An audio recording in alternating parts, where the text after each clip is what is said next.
सोंगाड्या हा 1971 मध्ये प्रदर्शित झालेला मराठी भाषेतील विनोदी नाटक चित्रपट आहे, जो दादा कोंडके यांनी त्यांच्या पहिल्या निर्मितीमध्ये निर्मित आणि अभिनीत केला होता. गोविंद कुलकर्णी दिग्दर्शित या चित्रपटाने दादा कोंडकेंच्या रिबाल्ट कॉमेडीची सिग्नेचर शैली स्थापित केली, ज्यामध्ये उषा चव्हाण, निळू फुले आणि राम कदम यांचे संगीत होते. हा चित्रपट बॉक्स ऑफिसवर एक मोठा यश होता. हा चित्रपट 25 आठवड्यांहून अधिक काळ चालला. चित्रपटाचे कथानक आणि महत्त्व. कथानक.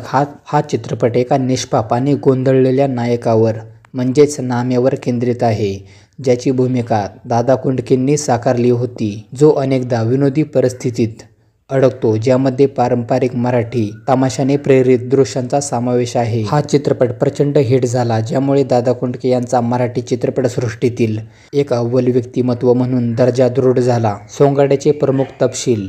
प्रकार. विनोदी तमाशा आधारित सामाजिक.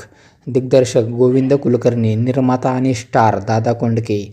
मुख्य अभिनेत्री उषा चव्हाण. लेखक वसंत सबनीस. संगीत दिग्दर्शक राम कदम. प्रकाशन तारीख 24 फेब्रुवारी 1971.